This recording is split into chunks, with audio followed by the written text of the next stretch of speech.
প্রিয় বন্ধুরা, আজকে আপনাদের সাথে পরিচয় করে দেব সারা বাংলাদেশের দ্বিতীয় অন্যতম হাইওয়ে রোডের সাথে, সুন্দরতম হাইওয়ে রোডের সাথে। গাজীপুরের যেই হাইওয়ে রোডটা ময়মনসিংহের দিকে গেছে ভালুকা হয়ে, সেই রোডটা ইতিমধ্যে অনেক সাড়া ফেলছে, খুবই সুন্দর।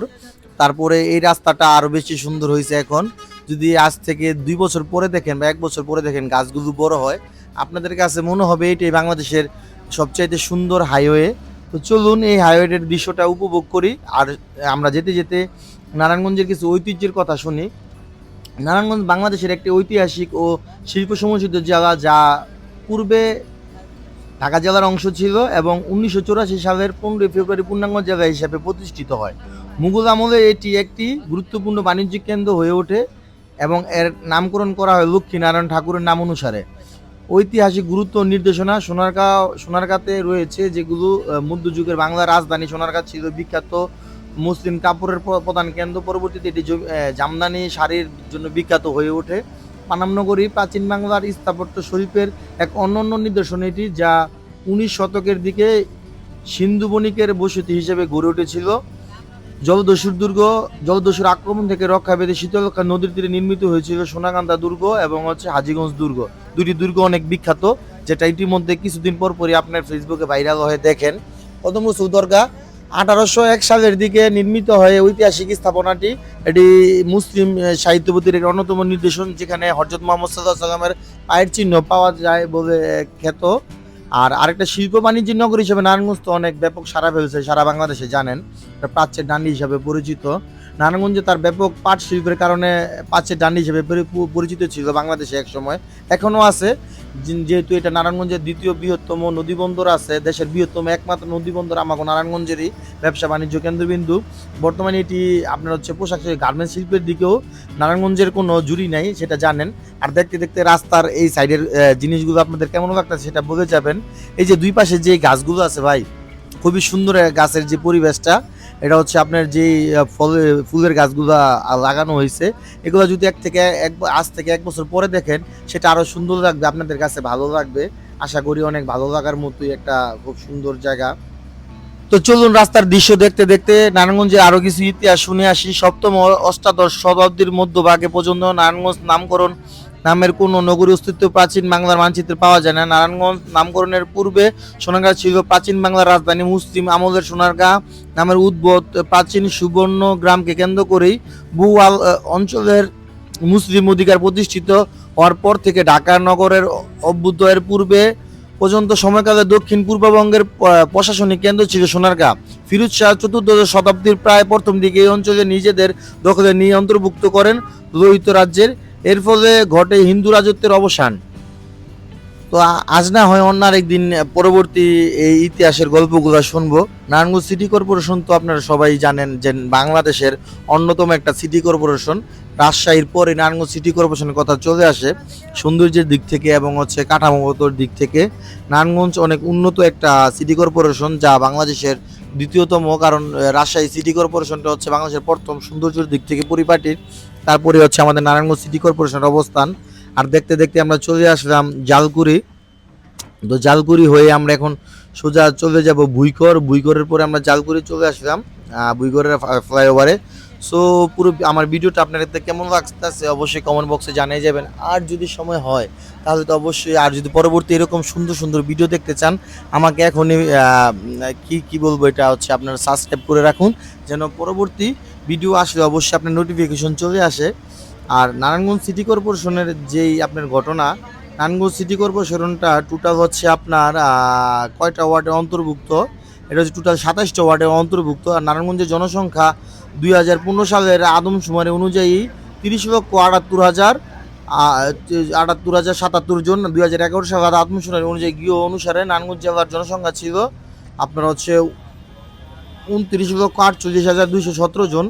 যাই হোক, পর্যায়ক্রমে দিন যত যাবে নারায়ণগঞ্জের জনসংখ্যা ততই বৃদ্ধি পাবে। আর অর্থনৈতিক অবস্থানের কথা বলতে গেলে তো রপ্তানি শিল্পে পাট যখন বাংলাদেশের প্রধান অন্যতম রপ্তানি পণ্য ছিল, সেখানে নারায়ণগঞ্জের কথা অতুলনীয়, বলা বাহুল্য নয়। তো আর কি বলবো, আর যেই আপনার হচ্ছে নারায়ণগঞ্জের দর্শনীয় স্থানগুলি আছে, এটা হচ্ছে সোনারগাঁ জাদুঘর আছে, প্রাচীন বৌদ্ধ মঠ বা বারদি, হ্যাঁ বারদি আছে, বৌদ্ধ মঠ আছে, বাবা লোকনাথের আশ্রম যেটা, আচ্ছা তারপর হচ্ছে লাঙ্গলবন্ধ স্থান হয়, লাঙ্গল প্রাচীন মন্দির আছে, সাবদি কালী মন্দির আছে, সাবদি মঠ আছে, তারপর রাজু লক্ষ্মীনারায়ণ মন্দির আছে, লক্ষ্মীনারায়ণ পুষ্কুনি আছে, লক্ষ্মীনারায়ণ কটন মিলস আছে, সুলতান গিয়াসুদ্দিন আজম খাঁর সমাধি আছে, আর কাজী সিরাজউদ্দিনের সমাধি আছে, পাঁচ বিবির সমাধি আছে, জয় বাবা লোকনাথের মন্দির আছে, বন্দরের শাহী মসজিদ আছে যেটা 1481 সালে স্থাপিত হয়েছিল, বন্দরের শাহী মসজিদের পুষ্কুনি আছে, সুলতান জালালউদ্দিনের ফতের গম্বুজ আছে, কাইকাটেকের হাট আছে, লর্ড ইংরেজের সাহেবের বাংলো আছে,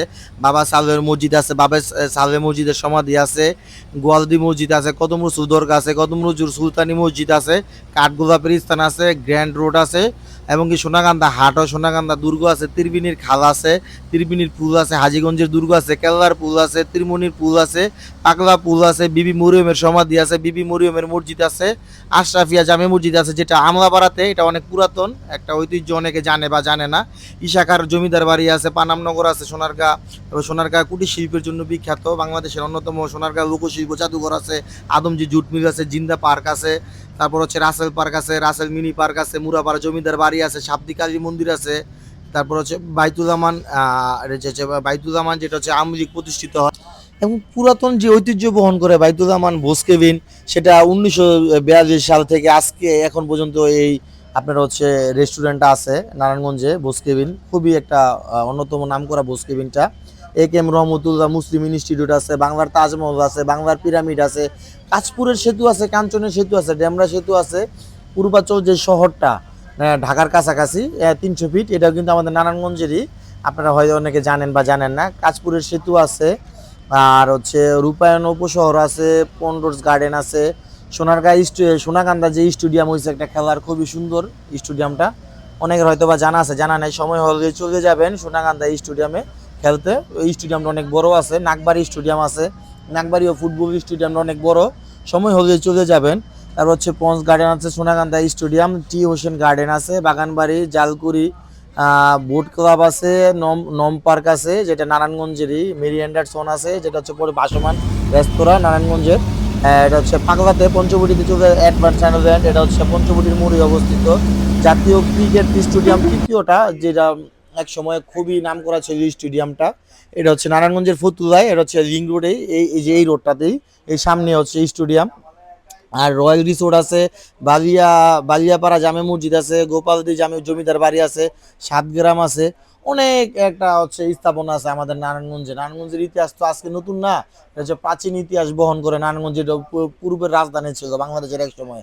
সো যদি সময় হয় আপনার হচ্ছে বাংলাদেশের যে যেখান থেকে আমার ভিডিওটা দেখতেছেন, নারায়ণগঞ্জে চলে আসবেন ভাই, নারায়ণগঞ্জটা ঘুরে যাবেন, আশা করি অনেক ভালো লাগবে। আর আমি ধীরে ধীরে আপনাদের হচ্ছে নারায়ণগঞ্জের বিভিন্ন যেই কি বলে এটাকে, নারায়ণগঞ্জের যে লোকেশনগুলো বললাম আমি, বা যে জায়গাগুলোর নাম বললাম, প্রতিষ্ঠানগুলোর নামগুলো বললাম, অবশ্যই আমি আপনাদের দেখানোর চেষ্টা করব। আর প্লিজ আমার পেজটা আপনার হচ্ছে আমার ভিডিও কি কি বলে আমার হচ্ছে ইউটিউব চ্যানেলটা সাবস্ক্রাইব করে রাখবেন, এবং নোটিফিকেশনের জন্য বেল আইকনটা টিপ দিয়ে রাখবেন, যেন নতুন নতুন ভিডিও যখন চলে আসবে আপনাদের সামনে যেন অটোমেটিক নোটিফিকেশনটা চলে যায়। সো কি বলবো, দেখতে থাকুন এবং উপভোগ করুন নারায়ণগঞ্জের এই লিঙ্ক রোডের অন্যতম দৃশ্যগুলো। আর আশা করি এই দৃশ্যটা কেমন লাগছে এটা অবশ্যই আমার কমেন্ট বক্সে জানিয়ে যাবেন। আর আমিও আপনার আশা করতে পারি এই আপনার দৃশ্যগুলি অনেক ভালো লাগছে। আর নারায়ণগঞ্জের সাথে বই সংযোগের যেই আপনার হচ্ছে কি বলবো, সব জায়গায় বাংলাদেশের যে কোনো জায়গায় এখান থেকে যেতে সহজ, আপনার নির্দ্বিধায় যেতে পারবেন, যাতায়াতের জন্য অনেক সুবিধা। আর আপনার এই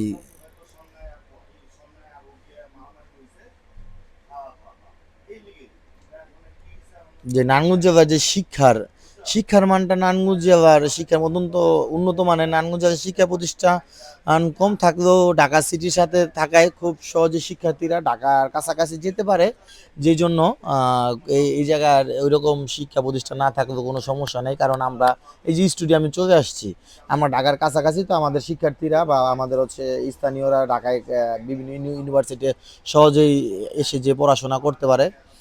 এবং কি বলবো, সেই সাথে তো এই পর্যন্তই, আজকে বিদায় নিতে হবে মনে হয়। তারপরেও থাকবেন, আমার ইউটিউব চ্যানেলটা সাবস্ক্রাইব করে রাখবেন, আর আমি চেষ্টা করবো আপনাদের জন্য নতুন করে সুন্দর ভিডিও দেওয়ার জন্য। আশা করি আপনাদের অবশ্যই ভালো লাগবে। তো আজকের মতো এই পর্যন্তই, ধন্যবাদ, ভালো থাকবেন। দেখা হবে অন্য কোনো দিন অন্য কোনো ভিডিও নিয়ে। আর আমার ভিডিওটা কেমন হইলো আপনাদেরকে দেখানোর চেষ্টা করলাম, সেটা ভালো লাগলো জানিয়ে যাবেন। আর যদি কোনো ভুল ত্রুটি থাকে সেটা আমার কমেন্ট বক্সে বলে যাবেন, আমি চেষ্টা করব আপনাদের সুন্দর সুন্দর ভিডিও উপহার দেওয়ার জন্য। আর অবশ্যই আমার পাশে থাকতে হবে, কারণ আমি নতুন, আমি ইউটিউবের ভিডিও সম্পর্কে কোয়ালিটি সম্পর্কে এরকম জানি না।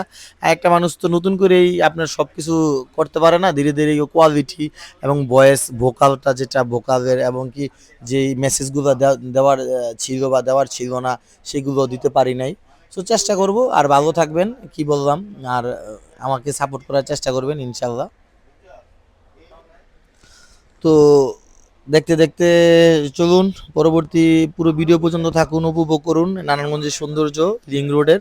আশা করি অনেক ভালো লাগবে। আর আমি এখনই বিদায় নিচ্ছি।